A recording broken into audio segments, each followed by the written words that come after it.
box and thinking to that next step. That's why this first playoff is a pretty big deal for those deck builders. And we're actually going to get into the series underway. We're going to go into game number 2.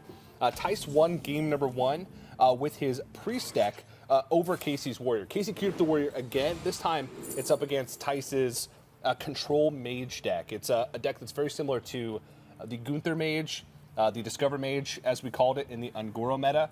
It just basically has Frosted Jaina in there as well to sort of round off that late game and help with some of these really long matchups. Yeah, when you hear the term freeze mage, it tends to refer to a very strict combo style of strategy. Your main goal is to Alexstrasza your opponent and then throw a bunch of burn spells at them. One of the major differences with the control mage packages is they play cards like Mana Worm. They have the Frostlich Jaina in there. They have a few more removal effects, as their goal is generally to step their way up the curve to fend off what's happening and win through your late game value, namely with Frostlich Jaina. In this matchup, though, I believe it's quite a problem for Thijs, as Casie is playing a N'Zoth warrior deck that features a copy of Dead Man's Hand.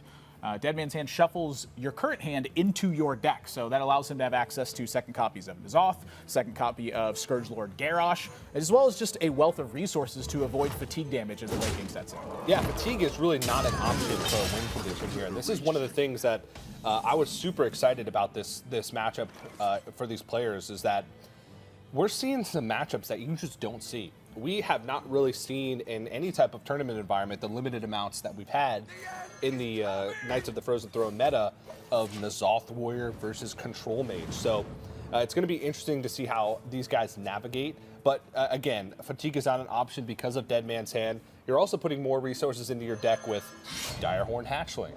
That's being brought back. It's putting those Direhorn Matriarchs into your deck. So not only can you shuffle your hand into your deck at one point in the game, you're also just naturally putting more cards into your deck with those Direhorn Hatchlings and the probably multiple N'Zoths that we're going to see this game. Yeah, the big window of opportunity for Thijs really comes with either the ability to simply pressure Casie or around the time that he plays Frostlich Jaina. If he gets snowballing with a lot of water elementals, it can be quite tough for Casie to actually get the game under control at that point. But as far as inevitability is concerned, I would say it's on Casie's side.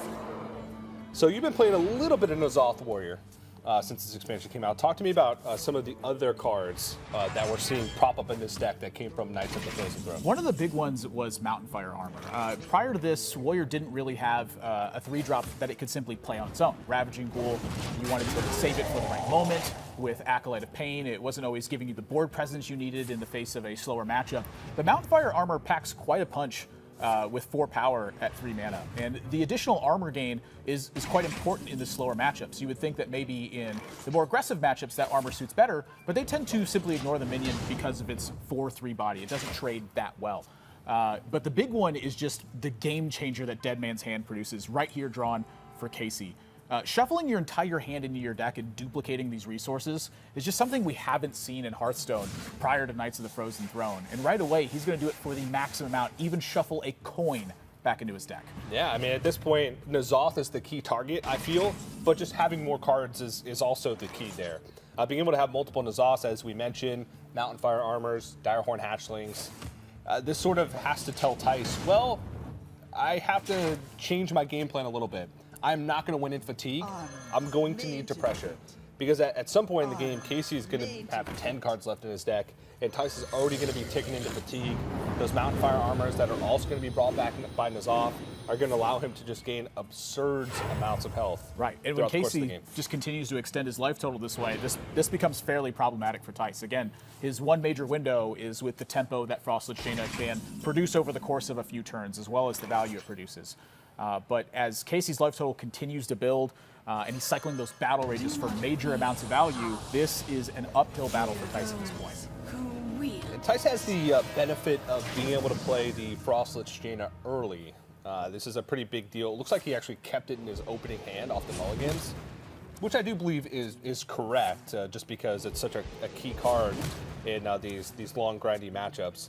I think the tough part about Thijs's situation is that he's going to have to find ways to get more water elementals on the board. You have some easy ways with Polymorph, of course, that gives you a guaranteed target. You can do some creative things with some of your removal. But a lot of times, in order to get more water elementals, you have to sort of play a little bit fast and loose with your cards. Yeah. You know, you have to try and get those minions on the board by using spells maybe a little bit inefficiently in order to get things down to 1 health. Comes at a cost, but you get a benefit for it as well. Yeah. Already, look at all that armor that Casie's gained.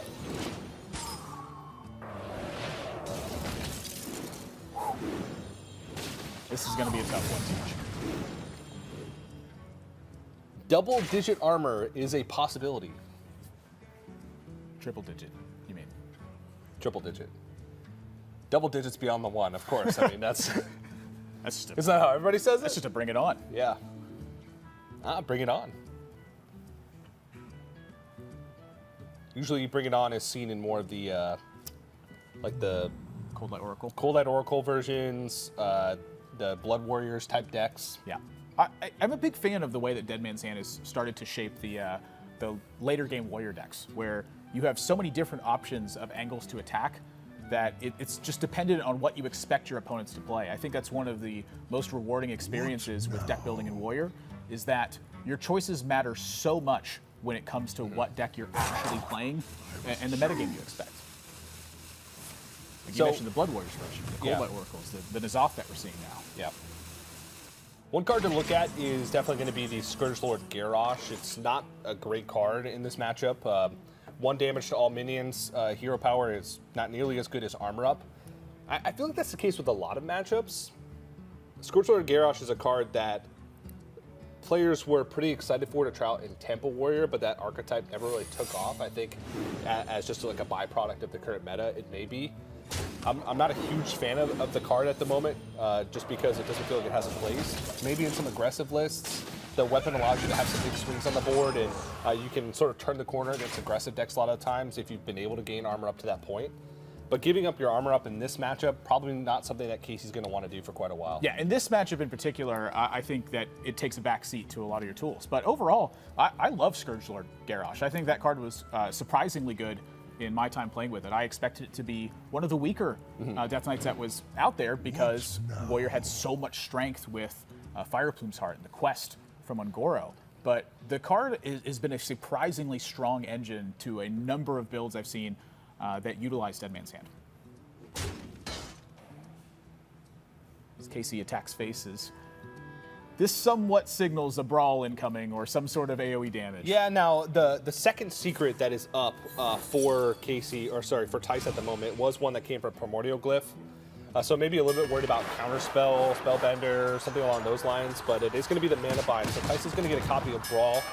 Brawl actually could help quite a bit for N'Zoth board later on in the game. N'Zoth, it really won't bring back too many Death Rattle minions that'll play around the Brawl a little bit. Alex Jaws picked up, I mean, at this point, it's just an 8/8 that deals 8 damage to your opponent. I think the big one here is that Thijs actually snagged initiative with this turn. Yeah. The Water Elemental living through the Brawl, I think was a really big deal here. If he had kept his weaker minion or had Casie won the Brawl, we'd be looking at a very different scenario, but suddenly there is some pressure mounting.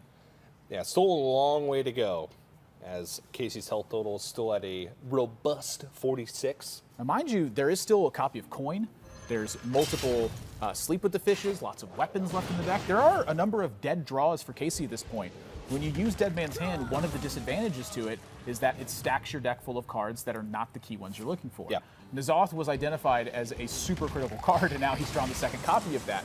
But as far as removal is concerned, he's now just about out of options besides the weapon removal. Yeah, but I mean, it's different than in some of the other control matchups. In some of the other control matchups, you usually want to wait till your Dead Man's Hand is hitting a lot of key cards. But in this matchup, you just want to put more cards in your deck, because Thijs is also going to be in a position where he's got a hand full of dead cards in this matchup. Yep. Polymorph, not going to really find many targets. You know, burn damage, like you're not going to throw burn at the face just to chip off 6 of the 34 armor. Right. So Thijs is going to be in a position where he's not going to play many cards. So Casie realizes he's got a ton of time. He just got the maximum value from the Dead Man's Hand, put away the only key card into his deck that he really needs in the matchup, which is N'Zoth. And he's going to bide his time and just wait for Thijs to run out of cards. And I love this play from Casie. He's recognizing that the onus is not on him to take a step in this matchup. It is very much on Thijs. As Casie continues to pass these turns over and over again, if there's nothing in board, Thijs can't get value from one of his removal cards. So he's simply forced to expend resources as this time goes on. Casie is, in effect, forcing Thijs to make dead plays. Yeah, and Acolyte of Pain is in Thijs' hand right now. That's a card he's not going to play. That's right. He has to limit his card draw very much. Even playing the Arcanologist and thinning out a card here. Yeah. In the later stages, that takes away a turn. I guess I was wrong. Fireball to 6 of the 34 armor is going to be the play. It's really the only thing he can do. He was at 10 cards. He had to expend something. And instead of burning a card like Frost Nova, he realized that Fireball is really only going to go one place. He's got to deliver that damage eventually. And we are nearing more and more dead turns for Thijs. Every single turn Casie does not play a minion, I believe he's got an advantage at this stage. So I want to bring up a few talking points here while we're getting through some of the slow parts of the matchup. Let's talk about Control Mage a little bit and how this deck sort of surfaced over the course of basically the last week, maybe a week and a half. There's been a couple of high-profile players in Europe, players that people respect, getting high ranks with that deck.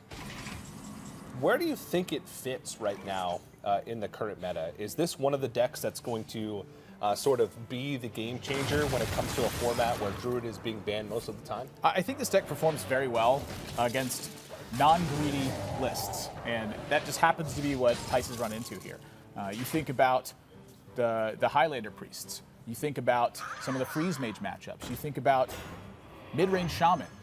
Control Mage has a ton of tools against these decks. One of the big powerful things it has against those decks is their ability to simply AoE boards over and over again. Instead of relying on burn spells in the late game to finish the opponent, they just rely on the stabilizing potential that Jaina provides. Against this matchup in particular, it's nigh impossible for Thijs to grab a full resource control, but in matchups that don't have that seemingly infinite ability, this deck is an absolute force. It also does still have that just Freeze Mage package against decks that can't gain life. You mentioned the Shaman. It can still control the board, Alex you on 9, kill you on 10 with double Fireball, Frostbolt for that classic Freeze Mage style win condition. So it does feel pretty well-rounded. I'm curious to see how it's going to do in the long run over the course of this event, where we do have a lot of those decks where it can punish. Warlock Paladin, again, can be susceptible to sort of that Freeze Mage, Token Shaman. I think the big game breaker will be its matchup against Highlander Priest, how well it will perform against players that have mastered the deck at this point, since it has been a driving force of the meta since the beginning. But we'll be keeping track of it over the course of the weekend and, of course, across the 3 weeks to see if it's still a driving force at the end of it all. Thijs, of course, going to take his Water Elemental here. Just not much to do with his hand. Yeah, I mean, he's got a Brawl, which is most likely going to be saved for second Azoth if he can stand it. Yeah, the if he can stand it is a very big if he can stand it as well. I mean, facing down the 2 Mountain Fire armors, he's got a long way to go to deliver the 45 damage plus necessary to kill Casie, and his deck is starting to get fairly thin. He's now working on limited time. Yeah, it feels like Thijs' win conditions are starting to run dry here. It doesn't feel like he's going to get enough pressure from Water Elementals to close out the game. The life game Time melts away. most likely will not be relevant, because eventually you'll just tick too far into fatigue to where the life gain doesn't become as relevant. Maybe if he can get Casie to a point where he's out of removal, he's got a board full of Water Elementals, and he continues to negate his fatigue as long as he can, maybe that's going to be a win condition for him, but he's running out of burn. Alex Strauss has been used to not much effect since it was removed right away. Stack on 12 more armor. Excuse me, you are on fire. It's a good amount. There's going to be a lot more Mountain Fire armors where that came from, because in Azoth number 2 looks like Casey's already mousing over it. I mean, why waste time? And this is a huge N'Zoth from Casie. The thing about it is he knows that the Brawl is on the opposing side, but it's not as easy for Thijs to Brawl when he's got this much stuff on the board. Yeah. The Brawl at this point now costs Thijs something as well, and that's been one of the major goals for Casie, where he knows that Brawl is in Thijs' hand. It's to force him to not only Brawl, but to Brawl when he's got a lot of presence as well. Yeah. And I think that's the key decision marker there. As he draws Karen, you'd think, well, maybe he wants to try and, get a little bit more value of that N'Zoth and try and hold on one more turn before he goes with it, play the Karen. But he knows that there's still a polymorph left in Thijs' deck. He's been through a lot of his deck, so he probably has one at that point. Been holding on to a lot of dead cards. So he says, you know what, I'm not going to waste a turn, play my Karen, get it polymorphed, and lose that tempo. I'm going to go and do it exactly what you did, whereas play N'Zoth, where Brawl is not going to be really a big deal for him in this situation. And it looks like Thijs is going to be sort of forced to use the Brawl. He doesn't really have any way to get through this board. Maybe not. Maybe he can wait a turn. No, he's delivering the damage first. Yeah, true. Which I think is somewhat wise, but this leaves him susceptible to just about every tool left in Casey's deck, whether it's Sleep with the Fishes, or Slams plus Whirlwind effects, or really just any minion hitting the board at this stage. And then this is in addition to the Mountain Fire armors generating the massive amounts of armor. Tack on 18 to that total for Casie, and Thijs is in heaps of trouble. That is a satisfying animation when that 18 armor comes your way. But that's basically it for Thijs. He's out of stuff. He's got the hero power to generate more water elementals if he can get these minions down. And now that Polymorph's out, Garen has free reign over this board, and Casie is nowhere close to dying. Coming into this metagame, Jaina was thought of to be quite the ultimate value card. I think something that was really unaccounted for with this style of play is your ability to actually finish your opponent if they're stabilizing life total. It's very difficult to do so, and oftentimes in those matchups, the mage's life total doesn't matter nearly as much. Yeah, and also, I mean, in order for you to get value out of your hero power, you have to be able to kill minions with 1 health. And against a control deck like this, I mean, Casie could eventually get to a point where if he's winning in fatigue, he can leave a water elemental up on the board and just not play any minions to not allow Thijs to gain anything from that hero power.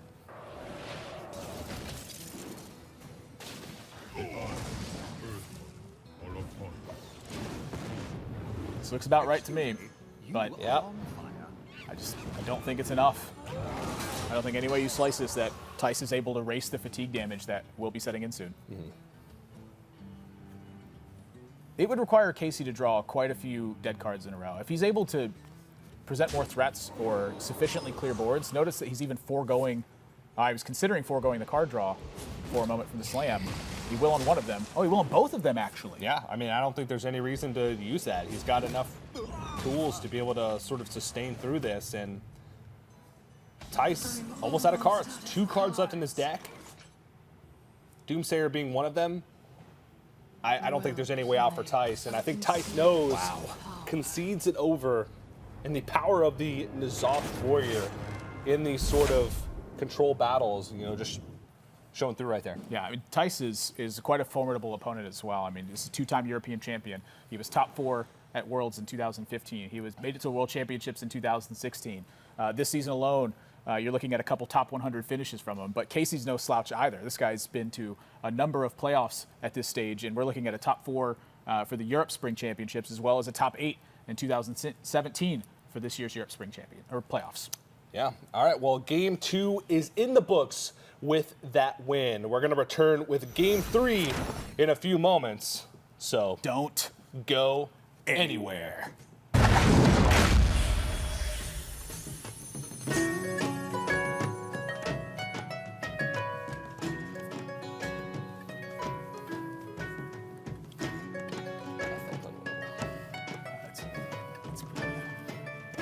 It helps that Casie just played like a master too. So, oh god, it's off. 10 cards is off. Yeah, shuffle the 6 fishes. I don't care.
everybody. The Europe Summer Playoffs. We're about to get underway with game number 3 in the series between Casie and Thijs. Thijs looking for a 3rd appearance at a World Championship, and Casie looking for another appearance at a championship, and he's also looking to improve his already great record in playoff events, and it looks like they're already underway. Thijs going with the mage again, and Casey's going to be throwing out the N'Zoth shaman. Something a little bit weird, Admirable. Certainly is. I mean, a lot of times you see shaman, you expect it to be a token evolved list, but Casie has gone nigh full control in his lineup. He's got a pair of N'Zoth decks to fight the late game, as well as Miracle Rogue to try to combo out some of the control decks that are available there. We're looking at a couple copies of Jinyu Water Speaker, 2 Volcanoes, 2 Voodoo Hexer, as well as the White Eyes, Cairn, and N'Zoth in this deck. Almost 0 aggression available for Casie. Yeah, none. I mean, he doesn't even have a playable card until turn 3 effectively with Acolyte of Pain. A card that you can just, sort of play down on an empty board. He does have one of those in his opening hand. He's going to be able to draw some cards, but if he chooses to do that, it would be at the expense of allowing his opponent to draw cards as well. Woo! So he's going to throw down the Devolve, and Millhouse Mana Storm pops out. Yeah, he's pull off the mask. Haha, you thought I was an Acolyte of Pain the whole time. Now he's hitting you for 4. Yeah. You don't even get to play spells for free. He's got the Jade Lightning to follow it up. I mean, the name of the game for this deck is just to get to those late stages of the game where your Jades are going to be big. You're going to be able to N'Zoth to bring stuff back. And, this is going to be a little bit of an interesting matchup. He does have a limited amount of healing in the deck. You talked about the Jinyu Water Speakers. That's about it. And we talked about some of the win conditions of this mage deck, and one of those is just being able to Alexstrasza and then kill your opponent with burn spells. That still exists as a win condition for this deck. So yeah. I think that's going to be the one point of susceptibility for Casie. And here you can see some of the cards that sort of make Casey's lineup unique from some of the rest. Hot Spring Guardian is another form of healing, but it's very little. And Voodoo Hexer, which is a card from Knights of the Frozen Throne that I think a lot of people thought was a cool card. They just were wondering where it fit into some of these shaman decks. And apparently Casie thinks that it fits into N'Zoth.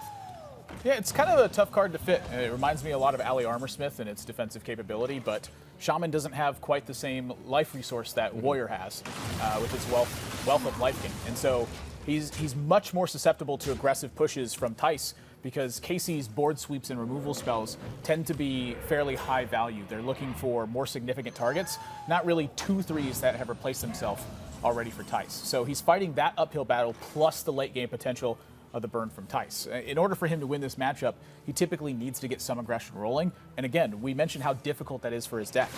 He doesn't have a minion that costs less than 2 in the deck. There is no Bloodlust. There is no Flame Tongue Totem. The damage comes strictly through the attrition battle that Casie fights. Yeah, he needs to be able to survive for a long time if he wants to win the game. And he's already at 10 life. And we're on turn 8. Thijs is just being able to do this damage with these minions that he got onto the board early, which is a big deal because that means his burn spells are just going to be packing that much more of a punch. And Casie has drawn into a Jinyu Water Speaker, but as soon as he commits to using that before Alexstrasza, as long as Thijs hasn't expended much burn, he's in a great spot because that's one form of healing that he doesn't have to worry about when he goes for those pushes to win the game. And he has to use it. I mean, he needs the body. He needs the body, and to be honest, he does need the healing. If he's at 10, that's a Frostbolt, a Fireball, and a Ping that ends the game. And Thijs has used very little thus far. We're looking at a Blizzard, pair of Archanologists. A Millhouse Mana Storm? Not really much has been expended for Thijs, and so Casie, he's in a heap of trouble as we roll through these stages. He's got ways to put taunts in the way, but the Archanologists have basically already done the damage necessary for them to be super effective cards. Thijs can now somewhat sit back, make sure that he can just draw to his burn spells and finish this. I mean, he's got 9 in hand already, plus the hero power available. This is quite a tough spot if you're Casie. He's going to have to get some threats on board and start pushing. Now, he does have board advantage at this point, I'd say. Thijs right now doesn't have a super clean way to fight through the board unless he does want to expend burn. So he's going to have to get through the old-fashioned way, but as soon as he picks up another one of those burn spells, he's going to be sitting pretty. But keep in mind that this deck doesn't quite pack as much of a burn punch as, say, the old Gunther Mage. It doesn't have, say, Pyroblast. That basically is occupied by Frosted Jaina now. No Firelands Portal. No Firelands Portal as well. So it is just those, sort of those classic spells, Fireball, Frostbolt, and then that off Primordial Glyph that could pick up some additional burn in a pinch. Key turn for Casie as he gets just about full board initiative. And Thijs has Doomsayer, but he's lacking, well, he was lacking some freeze there. Hexes for Casie, though, they're pretty underutilized in this matchup. I mean, there's really no significant targets for him to hit other than the Doomsayers. Yeah, Alexstrasza could be a pretty big one. I don't know if Frosted Jaina comes out and Water Elementals start becoming an issue. You might be able to hex that. I think Acolyte of Pain is a pretty good hex target, too, to deny the card draw. Yeah, you notice he devolved an Acolyte of Pain right away. Yeah. Because he understands that the way that he sort of loses in this matchup is if Thijs is able to piece together enough damage to win the game before Casey's able to get off the ground running and draw into those healing minions.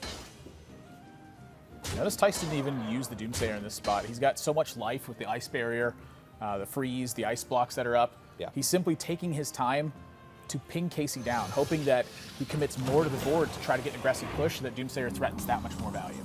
Yeah, he is going to use the Hot Spring Guardian here just because going to up to 15, it negates Alexstrasza.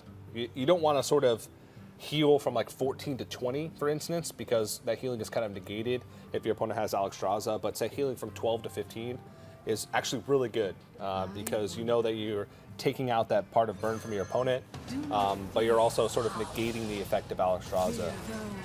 And the threat of value grows even more for Thijs at this point.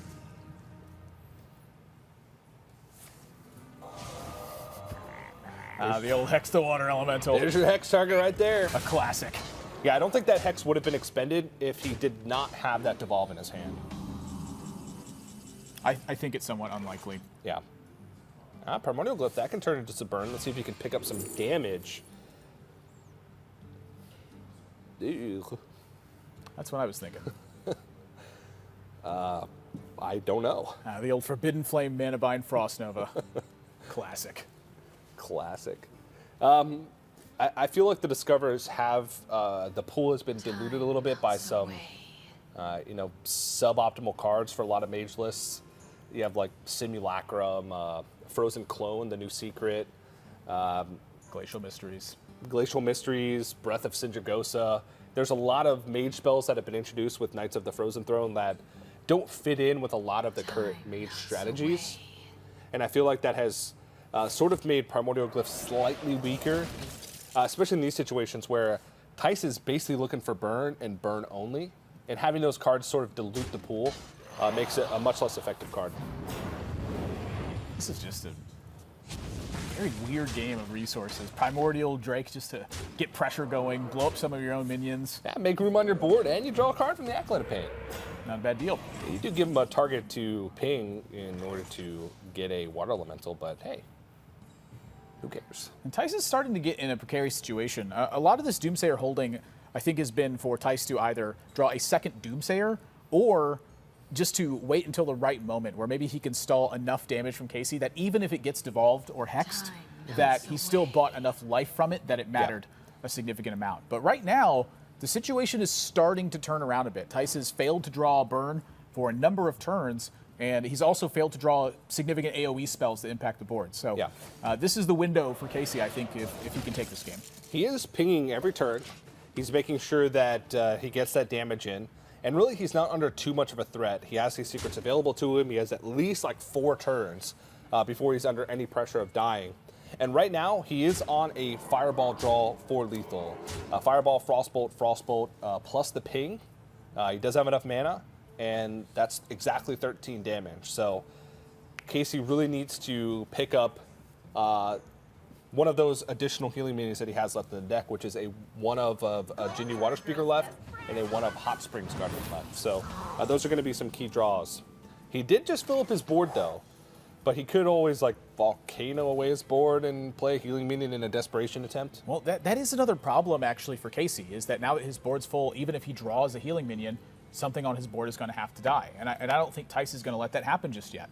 Yeah. Frost Nova becomes one of the most powerful cards available to you when your opponent's board is full. It forces them to do something other than play more minions. A lot of times the minions have the key effects attached to them. So with Thijs here, he's now drawn another burn spell. He is going to kill the Acolyte to make the Water Elemental. That's interesting to me, because I don't think he's going to get to that Primordial Drake very easily. And he didn't ping face. So right now, he's actually getting closer and closer to being able to pick up that additional burn with Medusa. Like, he now has 9 damage in hand. So if he pings face, that all of a sudden he reduces Casey's clock by 2 turns. Instead, he decides to ping off the Acolyte of Pain, giving Casie an on-demand draw, opening up board space. Yeah, very interesting play. I mean, Yeah. I would assume that Thijs was on the plan of simply Frost Nova Doomsayer and throw burn. I do like that he's playing minions alongside of it, but the big one to me is that he's now extended the turn by another for Casie. He did turn a 3-6 into a 4-7. That's the second time in this game that he's devolved and given more stats to a minion. But maybe it's the life gain that Thijs was concerned about. He is at 12. Maybe he feels like if he doesn't have devolve and that board clears, he doesn't have second hex and that board clears, then he can, save his life total, and that increases his clock that way. Maybe he feels like by protecting his life total, he's giving himself more turns to find the additional burn, because he's still on a fireball out to win the game on the spot. A lot of factors weigh into effect for Thijs in this spot. Yeah. And Casie would rather have a potential card draw than a 5/5 Jade Golem. At this point, I think I would as well. Wow. Arcane Intellect, pretty good pickup. That's about one of the best non-burn draws in Thijs' deck at this point. Fireball joins the party, and now Thijs needs 1 turn of no healing from Casie. That means Frost Nova would force Casie to kill one of his own minions and draw a heal spell in order to survive for another turn in this game. Yeah, and at this point, he could volcano his own board, which serves a couple purposes. It opens up board space most likely, and it also most likely damages his Acolyte of Pain, which could draw him into those healing spells. So if he really feels desperate, he can volcano his own board.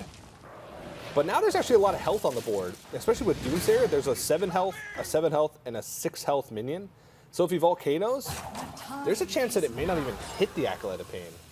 But if he's really that desperate, it is an option to try and find a Jinju Water Speaker or a Hot Springs Guardian. You can see the power of Thijs' Control Mage deck when it's facing a deck that has more limited resources. It's got N'Zoth in there for a big endgame package, but something it's lacking is the ability to widely extend life total and replenish those resources as the game moves along. This is where Thijs really thrives, is in any control matchup where it's very board-centric.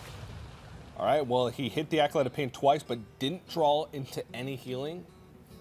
He did pick up a Hex, so he can protect his board with the Hex onto the Doomsayer.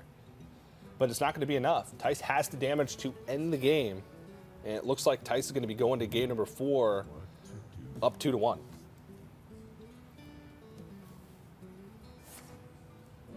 I don't think this is a huge win for Thijs, as his next matchup was Rogue, potentially, but every win gets on the record there, and that's really the important part for Thijs.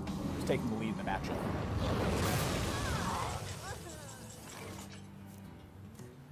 Didn't even need the Alex. Didn't even need it. Well, the N'Zoth Shaman deck from Casie showing a few slight weaknesses there against a field that may consist of some control mages. It seems like a tough matchup to win. He did almost get to the point where he pressured. He drew pretty much the average amount of healing minions based on how many cards he drew that game. I think he had like 12 cards left at the end of that game, so roughly half of his deck was drawn and half of his healing minions were drawn. And it just didn't get the job done. Thijs was able to live long enough to find the burn, and that's all you need to do. Didn't even have to use the Alex draw. It's really looking for a matchup like Priest, I think, where your minions have very high value. It's difficult for Priest, especially a Highlander Priest running only 1 copies of their cards, to significantly deal with every single one of your threats. As Shadow Reaper Anduin approaches, that's the turns where you want to have that N'Zoth pressure going, and you want to have that extra healing in hand to outlast Shadow Reaper Anduin. And I think it's more of a matchup he's looking to prey on with the Devolve and such in there. Yeah, with a big wide board, it's hard for the Shadow Reaper Anduin to get there. But let's go ahead and get into game number 4. Thijs playing the Evolved Shaman. Patches in the opening hand. Not what Thijs wants to see, but I have a feeling this matchup was going to be really tough regardless. Has a ton of AoE. Double Maelstrom Portal, double Lightning Storm, double Volcano.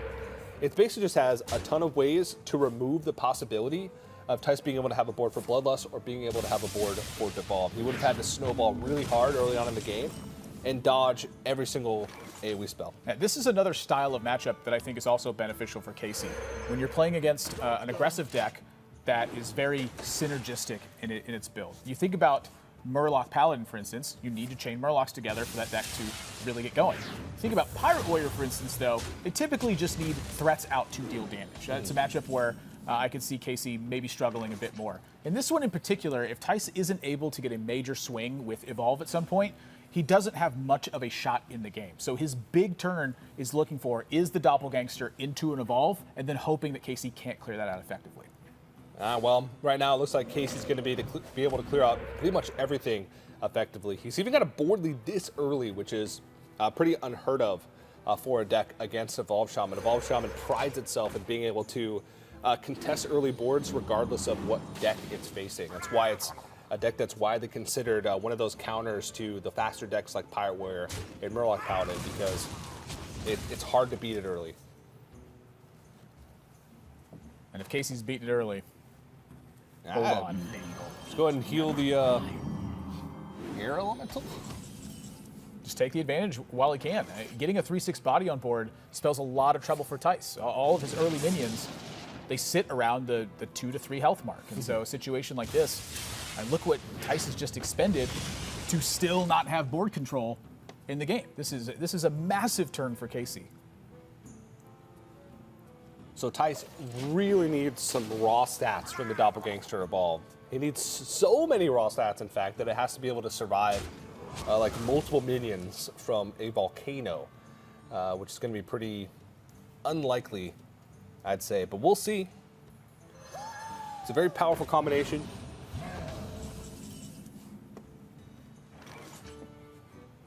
Well, this is it. I think as much as Thijs would love to hold on, I guess there's a chance he considers looking for turn 7 with a double Evolve turn, but I'm not really sure how much better that is than actually getting it going right now and then using the second Evolve to step those up after combat. 7 mana is not that big of a jump in mini quality from 6 mana, because 7 mana has a lot of cards that are very situational in effect, whereas 6 mana is usually has a lot more just like bodies of stats. I feel 7 mana does have bodies of stats as well, but it also has cards that can throw some wrenches into your plans. You just want to see War Golems all the way across the board. Maybe a Baron Geddon if you're really in a pinch. Couple of Indians. Oh, that is not one of the good 6s, though. That is the worst 6, arguably. That is very unfortunate for Thijs. That really cannot be stressed enough. I think that outcome is going to be pretty much nail in the coffin if Thijs doesn't draw huge right here. So now, Thing from Below is a big draw for him. This will step him to a 7, and the Kidnapper lived to go to 7 as well. So this is likely to be joined by the Firefly, and just hope that this is enough on board to really get the job done. Volcano and Lightning Storm ready in Casey's hand. It's got to be a lot, and this is one of those situations where you throw the possibility of Doomsayer into the wind because you just need a bunch of stats on the board. And let's see what he gets. Don Honcho, Sated Threshadon is actually pretty good. His 2-drop's very mediocre, but Lightwell is actually just a pretty good body of stats and actually gets buffed by the Master Swordsmith, so it's going to be decent. There is enough health to survive on the board here with just the Sated Threshadon. But when you're left with just a Sated Threshadon versus the 5 cards left in Casey's hand, one of them being AoE, multiple of them being taunt, multiple of them healing, this was the turn for Thijs to draw Thrall and get the game rolling here. that draw didn't crop up, and now it's all Casie from here. Yeah, this is one of the weaknesses of the token shaman. When it runs out of resources, it doesn't gain resources back quickly. Its only source of card draw on the deck is Mana Tide Totem or Doppelgangster Evolve into Wind Up Burglary Bot and then start killing minions. Those are the two most likely. Most people don't even know what Wind Up Burglary Bot does. No. We learned that at the Spring Championships in Shanghai. Half of the players in a 16-player field of some of the best in the world didn't know. Well, this is another way to do it, is chain together some Stonehill defenders. Yeah, Giant Mastodon can get some work done, but Wrathion is going to be able to generate more resources, so he forgoes the additional stats in the bigger minion in order to just draw through his deck a little bit more. He needs to find Thrall, Bloodlust, he needs to dodge AoE, he needs to do a lot of things. I mean, there is a small possibility that he can push through in this game, because Lightning Storm is still going to leave a bunch of minions around. If Bloodlust is the draw, how much damage would that be? 5 plus... it's still not going to get there. And he's got to get through Hexer. Oh my. Oh, wow. Yeah, it very well could be the worst draw on the deck. I must remain hidden to remain free.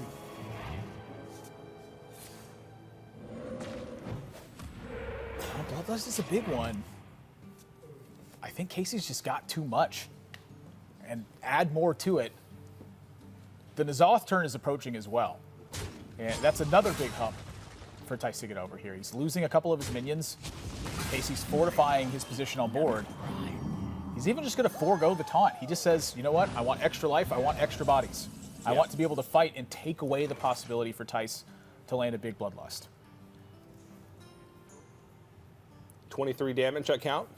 If Devolve comes down and doesn't hit another taunt minion on one of these. Very wise choice of Casie to play this way. This really eliminated the possibility of Devolve into Bloodlust. Oh! But how about a Felguard protecting the rest of your board? That Hexer just became bigger than it was before. More stats. And it's buffed by the raid leader as well. I guess either way he would have had to push through with just about the same amount of damage. I guess he could have pushed with Wrathion into the Voodoo Hexer and save some damage, but Thijs once again effectively out of resources as his board's going to get whittled down. Yeah, his play here to wipe out the minions from Casie is playing quite strictly to the possibility of Thrall. Without that card, I'm not sure Thijs gets back into this game from a resource perspective. Yeah. And that's why he chose to play this way. He doesn't have the damage push left, even if all that damage gets focused on Casey's face. Yeah, and in case a Thrall does come out, he wants to keep a minion in hand to basically guarantee himself to be able to have something should that be the case. Jade Claw's only a 2/2 golem at this stage, so we are really looking at, not much going for him. We are looking at game number 5 coming up. Casie has absolutely decimated in the games that he's won thus far. Yeah.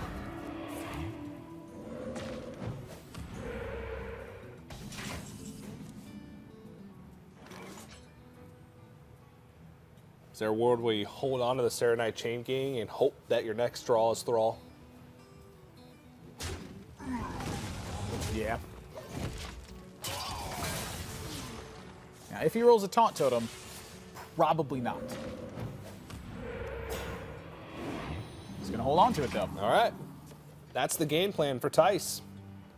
Both Evolve's gone, so basically it's Thrall or bust, and I think it's bust either way because a second White Eye's coming down. That's just a lot of stuff. It's tough to beat stuff. It wise words.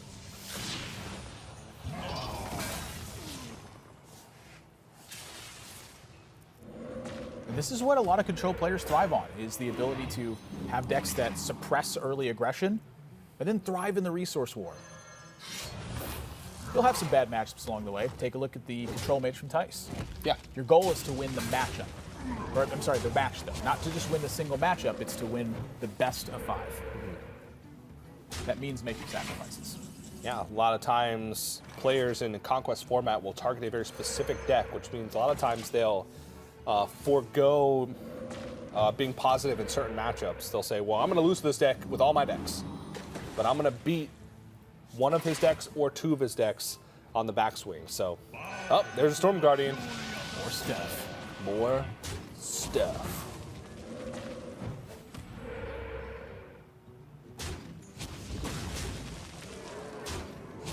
And that's about all she wrote. Yeah.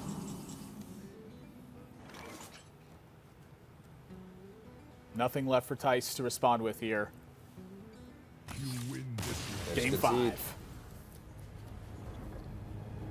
Kind of just an uphill battle that Thijs was never going to get over.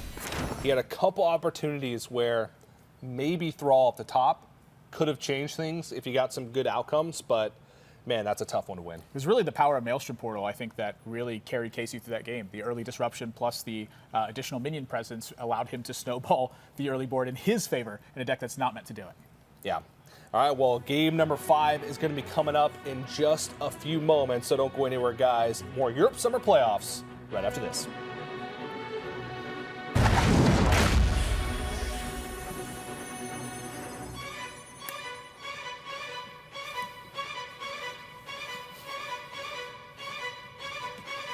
You stay on that note the whole time.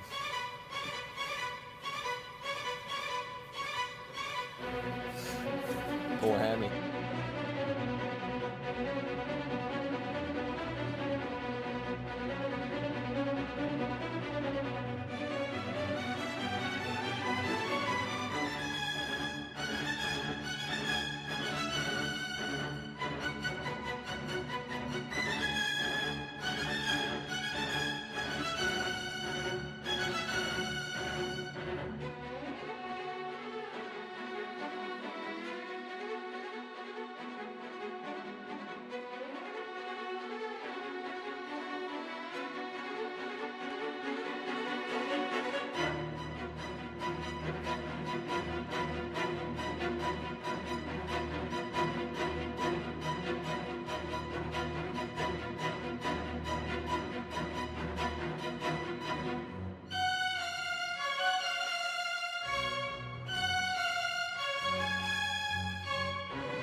From as far south as Johannesburg to as far north as Oslo. From Portugal to Poland and Brussels to Budapest. 24 different countries are hosting taverns for this, the first playoff of the summer season. Nudge yourself closer to the fire, my friends. The Europe Summer Playoffs march on. Welcome back, everybody, to the Europe Summer Playoffs. You saw some of the locations throughout Europe where the Summer Playoffs is going on. The toughest field we've ever assembled, 25 points, we talked about it, was the marker for that top 64. And this first round of Swiss, as we get into it today, is going to be a pretty big deal. It really sets the tone for the entire tournament. Being able to get off to a lead in round number 1 means that an early loss doesn't absolutely decimate you as you continue to pick them up. You know, an early loss means that a second one somewhere in that neighborhood about cuts your tiebreakers for top 8. Yeah, and as we get moving towards game number 5 of this series, I think one of the players where this round number 1 is going to mean the most to is Thijs. This is the final chance for him to qualify for a 3rd World Championship, which is something that he's been striving for all year long. And we actually had a chance to sit down and speak with him about his thoughts and the pressure that he's feeling trying to go for that 3rd championship. So take a look. Being 2 times a European champion, I feel I've achieved a lot in the last 2 or 3 years in Hearthstone. There's just one thing missing, and that's World Champion. I became second-time European champion. I didn't even celebrate it. Being the World Championships twice, I was hungry the first time, I was insanely hungry the second time, and I'm still really hungry. I really want to go back for a third year. Thijs looks like he's just on the cutting block almost. My Hearthstone year competitively has not been so great. His season lately has been a little bit off. To qualify for the World Championship, it's really hard, it's really competitive. Competition is just getting harder. People are just getting really good at the game. I wouldn't really call it like frustration, I still feel that I prove a lot. But every time I reach the goal, I have my next goal ready. It's just a really competitive mindset of always taking it to the next step. I feel some extra pressure, it being the last playoff, like I have to prove myself at the World Championships. You know, I really liked one of the things that Thijs mentioned there was that people are just getting really good at Hearthstone. Especially in Europe, the level of play has improved, and I feel like Thijs, who's been in a rut, you know, throughout the course of most of this season, is struggling to keep up a little bit. You know, he's been streaming a lot. He's still enjoying the game. He's still trying to keep at that competitive level. But you got to put in a lot of work to keep up in this region. Yeah, I mean, this season alone, he had 2 top 100 finishes during the summer season, and this is alongside full-time streaming. I mean, Thijs streams a ton of hours. Oh yeah. If I'm trying to watch Hearthstone at night, he is basically online streaming at some point, and that's in addition to keeping his competitive drive going as well. Yeah, but you know, his success in the competitive scene outside of those ladder finishes and qualifying for the playoffs has eluded him throughout the year. So we'll see if he can qualify for that 3rd World Championship and get that title of World Champion that, you know, he's desired since he came into the competitive scene as an Open Cup grinder back in 2014. That's right. Or whatever it was. So let's get into it. Game number 5, it's going to be Token Shaman for Thijs and Miracle Rogue for Casie. And I want to talk about the Miracle Rogue a little bit before we get into this matchup. Miracle Rogue, a lot of players are saying that its matchups just aren't good enough to bring in a competitive environment. But Casie, the way he built his lineup and also how comfortable he is with the class and with the deck, I think are 2 of the main factors of why he decided to bring this. And I think class comfort is really the big one. I mean, Casey's widely regarded as a master at Rogue. He's played it so much, he understands the deck, he understands the tech choices very well. And even just here alone, seeing the lone 4/4 Edwin to contest this board is enough. He knows he needs to get this in prior to Jade Lightning being online, and this also sets him up for the Blood Mage preparation fan afterwards. He draws Gadgetzan Auctioneer, and once again, Thijs' early game has been stuffed from what Casie has brought. This was a great opener. Yeah, and you can see just how quickly Casie is playing all the time, but how even more fast-paced he plays when he's playing Rogue. Casie qualified for the Spring Championship of 2016 off the back of his Rogue play. It was one of the, you know, more popular and better decks of that meta. And I feel like meta where Miracle Rogue shines are metas where Casie shines. We'll see if that's going to be the case here, because Miracle Rogue is not a deck that players would say is shining right now.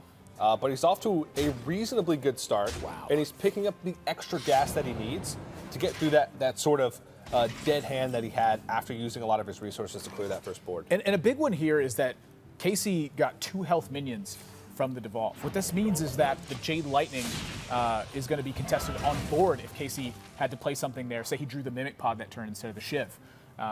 You look at the patches rocketing out of the deck from the Bloodsail Corsair, it doesn't kill a minion at this point. That means that Thijs is going to be limited on his board development as well. And so as Casie moves to his Gadgetzan Auctioneer turn, he Mimic Pods into a pair of hallucinations as well. And as we all know, Shaman cards operate very well against Shaman in particular, and Thijs just drew patches to compound this issue even more. Things are starting to look very dangerous for Thijs in round 1. Oh yeah, I mean, if you can remove the early board from Shaman, as we talked about, it's hard for them to get back in the game outside of those swing turns with Evolve. And like you said, compounding on sort of these negative aspects of Thijs' hand is the patches, and it's just looking downhill. Now, talking about Casie's Miracle Rogue list a little bit more, I feel like it doesn't have as good of tools as some of the Miracle Rogues we've seen prop up lately, notably the sort of double Vanish list that we've seen be a little bit more popular than the sort of standard variant. Casie's list is kind of all over the place. He's got 1 copy of Shiv, 1 copy of Sap, 1 copy of Questing Adventure, 1 copy of Mimic Pod, and 1 copy of SI7 Agent. He's got like a little bit of everything. But I mean, it's working for him in this match. Yeah, it's about being spread on his options just so that in his matchups he has a tool to handle a problem. It doesn't need to come up all the time, it just needs to come up enough. And we're now starting to see the problem with Thrall and Thijs' deck, which is the inability to play the card at times. But now this evolve from Doppelgangster has gotten Marabi, 4/4 minion that copies any minion that gets frozen into your hand. Got Savannah Highmane, but that's what the sap is here for in Casey's deck.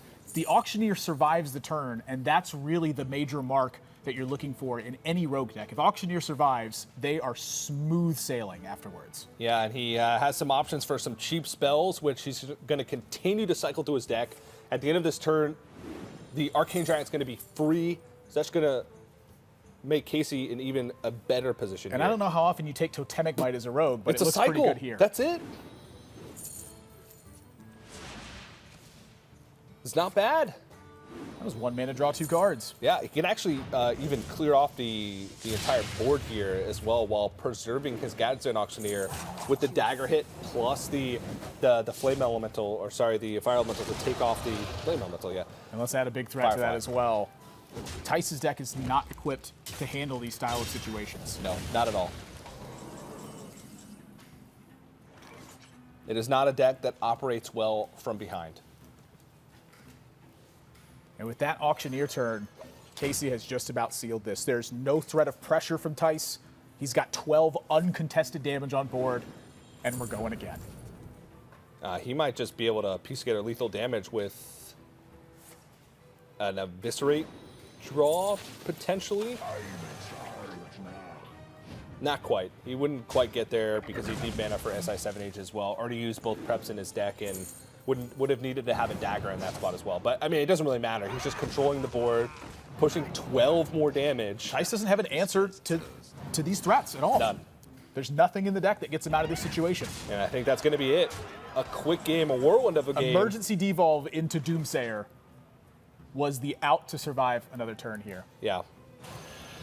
I don't think Thrall could even have anything that's going to save him. I can't think of any minion, any 3-mana minion that's going to have any sort of impact.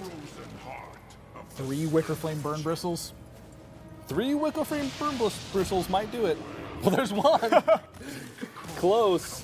But Thijs is going to fall, and Casie will move on 1-0 after round number 1 of the Swiss. Big opening for Casie in this one as he now starts his road to another championship. But Thijs, that is rough for him. He needs to win just about the next 5 rounds to have a strong position to make top 8. And this is the final season. Yeah. If Thijs doesn't make it to a world championship,